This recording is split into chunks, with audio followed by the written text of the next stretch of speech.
नमस्कार, मैं रचना शर्मा। चढ़ती कला टाइम टीवी देख रहे हैं सभी दर्शकों का स्वागत करती हूं। आप देख रहे हैं हरियाणा के समाचारों की शुरुआत से पहले एक नजर आज के मुख्य सुर्खियों पर।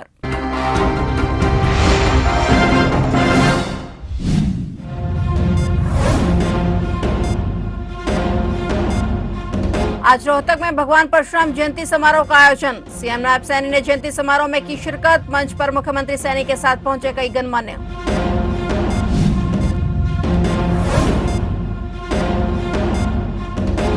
हरियाणा में कल फिर बजेंगे सायरन, कल फिर होगा ब्लैकआउट। ऑपरेशन शील्ड के तहत कई राज्यों में होगा ब्लैकआउट। हरियाणा, पंजाब और चंडीगढ़ में 31 मई को मॉक ड्रिल। पंचकुला में एक ही परिवार के 7 लोगों की आत्महत्या मामला। बागेश्वर धाम के पीठाधीश्वर धीरेन्द्र शास्त्री ने की प्रेस कॉन्फ्रेंस। 7 लोगों की आत्महत्या पर बोले धीरेन्द्र शास्त्री, कहा वह हनुमंत कथा सुनने नहीं आए थे।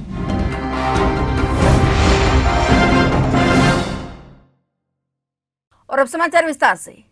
हरियाणा में आज 30 मई को भगवान परशुराम जी का जन्मोत्सव मनाया जा रहा है। महोत्सव रोहतक जिले के पहरावर गांव में आयोजित किया जा रहा है। यह उत्सव सर्वजातीय उत्सव है और इस मौके पर हरियाणा के मुख्यमंत्री नायब सिंह सैनी इसमें मुख्य अतिथि के रूप में शामिल हुए। इस मौके पर सीएम नायब सैनी के साथ मंत्रिमंडल के सदस्य और विधायकगण भी वहां मौजूद रहे। बीजेपी के वरिष्ठ नेतागण और कई राज्यों के नेता भी इसमें शामिल हुए। इस बार हरियाणा में आयोजित किया गया परशुराम जन्मोत्सव बेहद खास रहा, क्योंकि सीएम नायब सिंह सैनी ने इस दौरान मंच से जहां भगवान परशुराम के जीवन पर प्रकाश डाला, वहीं उन्होंने कार्यक्रम में सैनिकों और वीर शहीदों को समर्पित कर उनकी वीरता के किस्सों का वर्णन किया। इस तरह भगवान परशुराम जन्मोत्सव के जरिए बीजेपी की नायब सिंह सैनी सरकार ने भाईचारे और देशभक्ति का संदेश दिया। मंच से सीएम नायब सैनी ने जनता से यही अपील की कि आने वाले समय में महापुरुषों की सभी जयंती सर्व समाज के लोग मिलकर मनाएं। मुख्यमंत्री नायब सिंह सैनी ने सभी प्रदेशवासियों को भगवान परशुराम जयंती की बधाई व शुभकामनाएं दी। ऑपरेशन शील्ड के तहत हरियाणा, पंजाब और चंडीगढ़ में कल 31 मई को मॉक ड्रिल और ब्लैकआउट होगा। केंद्र सरकार ने मॉक ड्रिल के लिए नई तिथि तय की है। इससे पहले 29 मई को ही मॉक ड्रिल होनी थी, लेकिन केंद्र सरकार ने इसे स्थगित कर दिया था। इसमें हवाई हमलों से बचने का अभ्यास किया जाएगा। इसके साथ ही सुरक्षा और इमरजेंसी व्यवस्थाओं को भी जांचा जाएगा। इससे पहले 7 मई को मॉक ड्रिल की गई थी और इस दौरान हवाई हमलों की चेतावनी के लिए सायरन बजाकर लोगों को आगाह किया गया था। हवाई हमलों, ड्रोन हमलों का जवाब देने के लिए सायरन बजाए जाएंगे। साथ ही भारतीय वायुसेना के साथ बनी नियंत्रण कक्ष की संचार हॉटलाइन का भी परीक्षण किया जाएगा। इस कड़ी में हरियाणा में भी कल मॉक ड्रिल और ब्लैकआउट किया जाएगा। इस मौके पर हरियाणा सरकार ने भी लोगों से अपील की है कि एयर रेड सायरन सुनाई देने पर वे निर्धारित आवश्यक प्रोटोकॉल को फॉलो करें। नागरिकों को घबराने की जरूरत नहीं है।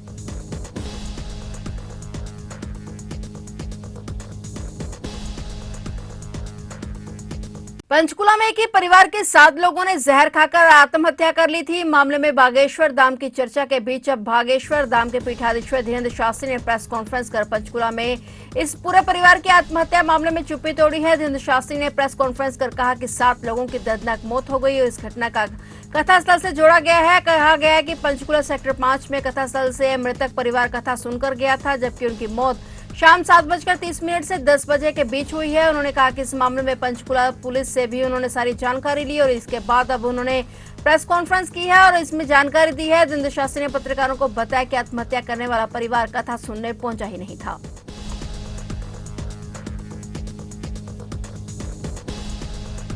स्वास्थ्य मंत्री आरती राव ने कहा कि हरियाणा में लगातार कोरोना के नए मामले सामने आने के बाद सरकार सतर्क हो गई है। सरकार ने राज्यों के सभी अस्पतालों में आइसोलेशन वार्ड तैयार करने के निर्देश दिए हैं। वहीं सभी सिविल सर्जनों को उच्च जोखिम वाले मरीजों पर कड़ी नजर रखने के भी आदेश दिए गए हैं। जिला निगरानी इकाइयों को भी घर में आइसोलेट किए गए मामलों, खासकर बुजुर्गों, गर्भवती महिलाओं, बच्चों और उच्च जोखिम वाले व्यक्तियों पर कड़ी निगरानी रखने के निर्देश दिए गए हैं। जिला स्तर पर तैयारियों को मजबूत करने के लिए भारतीय चिकित्सा संघ के साथ बैठकें भी बुलाई जा रही हैं। स्वास्थ्य विभाग ने सभी सिविल सर्जनों को कोविड-19 के संबंध में एडवाइजरी जारी कर दी है। उन्हें स्वास्थ्य सुविधाओं में समर्पित फ्लू कॉर्नर स्थापित करने के निर्देश दिए गए हैं। वहीं स्वास्थ्य मंत्री ने कहा कि स्वास्थ्य कर्मचारियों के लिए कोविड-19 के संकेतों, लक्षणों, प्रबंधन और दिए जाने वाले दिशा निर्देशों के बारे में ज्ञान को मजबूत करने के लिए रिफ्रेशर प्रशिक्षण सत्र आयोजित किए जाएंगे।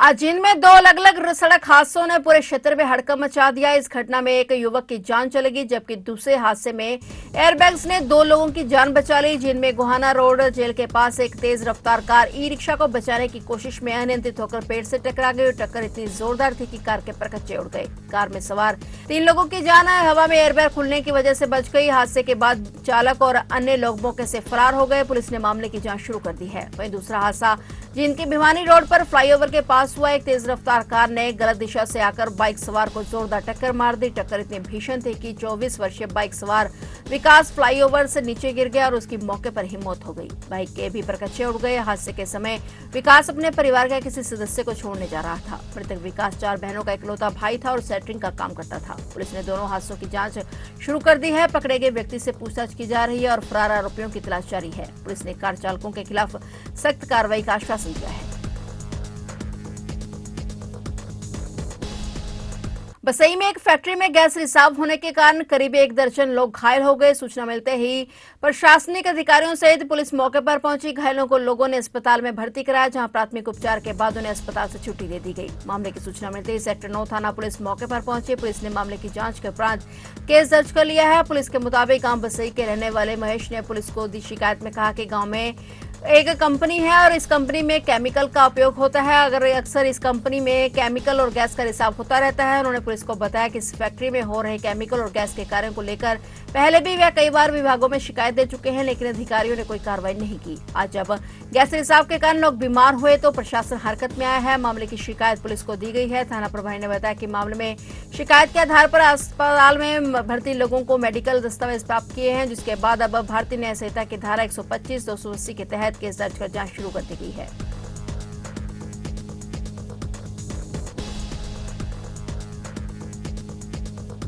स्वास्थ्य एवं परिवार कल्याण मंत्री आरती सिंह राव ने पंचकुला में उच्च स्तरीय क्रय समिति की बैठक की अध्यक्षता की, जिसमें राज्य के स्वास्थ्य सेवा ढांचे को मजबूत करने के लिए 50 करोड़ रुपए की लागत वाली दवाइयों और चिकित्सा उपकरणों के लिए कई महत्वपूर्ण टेंडर मंजूर किए गए। इस दौरान 10 करोड़ 78 लाख रुपए की लागत वाली 19 एफसेसिस मशीनों की खरीद के लिए टेंडर को मंजूरी दी गई। ये मशीनें डेंगू के मरीजों के इलाज में प्लेटलेट पृथक्करण के लिए आवश्यक है और इसके लिए अतिरिक्त समिति ने अन्य महत्वपूर्ण इंजेक्शन और दवाओं के साथ साथ कैंसर रोधी दवाओं और इंजेक्शन की खरीद के लिए भी लगभग 16 करोड़ रुपए की निविदा को मंजूरी दी। इस कदम का उद्देश्य कैंसर रोगियों के लिए उपचार के विकल्पों को बढ़ाना और राज्य की स्वास्थ्य सुविधाओं में आवश्यक दवाओं की निरंतर उपलब्धता सुनिश्चित करना है। स्वास्थ्य मंत्री आरती सिंह राव ने डेंगू, थैलेसीमिया, हीमोफीलिया और कैंसर जैसी गंभीर बीमारियों के लिए आवश्यक स्वास्थ्य सुविधाएं और सड़क पर उपचार उपलब्ध कराने के लिए सरकार की प्रतिबद्धता पर जोर दिया। यह निर्णय पूरे हरियाणा में रोगी देखभाल और उपचार परिणामों को बेहतर बनाने में महत्वपूर्ण भूमिका निभाएंगे।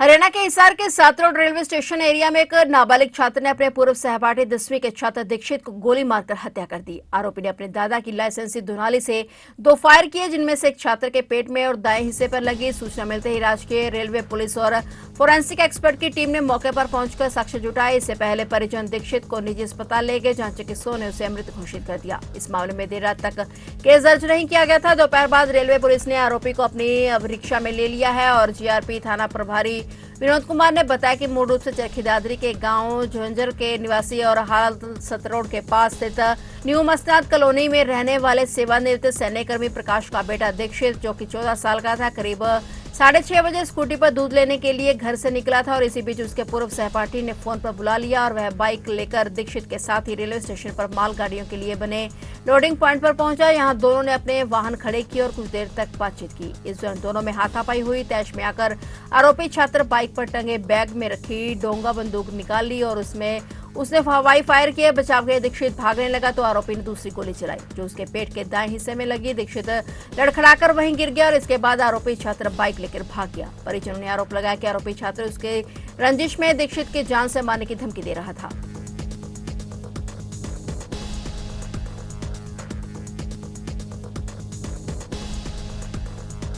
किसानों को सरकार की योजनाओं का लाभ अधिक से अधिक मिले, इसको लेकर विकसित कृषि संकल्प अभियान की शुरुआत इंद्री से की गई, जिसका शुभारंभ आज से किया गया है और 12 जून तक इस विकसित कृषि संकल्प अभियान के दौरान जगह पर जागरूकता कैंप लगाए जा रहे हैं, जिसमें पशुपालन विभाग, कृषि विभाग, बागवानी विभाग, मछली पालन और एनडीआरआई की तरफ से अधिकारियों की टीम गांव में जाकर किसानों को जागरूक कर रही है। किसानों के हित में चलाई गई सरकार की योजनाओं का बारीकी से उनका व्याख्यान किया जा रहा है ताकि किसानों को उनका लाभ पूर्णतः मिले। केंद्रीय खंड कृषि अधिकारी शिवनी कम्बोज और अन्य विभाग के अधिकारियों ने बताया कि हरियाणा सरकार के द्वारा विकसित कृषि संकल्प अभियान चलाया जा रहा है, जो कि 29 मई से लेकर 12 जून तक चलेगा और इसमें खंड इंद्री के आज गांव पटहेड़ा, जोड़ा, बाजरा और मुरादगढ़ में जागरूकता कैंप लगाए गए। किसानों को किसी प्रकार की समस्या न आए, इसको लेकर किसानों से सीधा संवाद भी किया गया। फिलहाल हरियाणा के समाचारों में इतना ही और नए समाचारों के साथ फिर से हाजिर होंगे। तब तक के लिए देखते रहिए चढ़ती कला टाइम टीवी।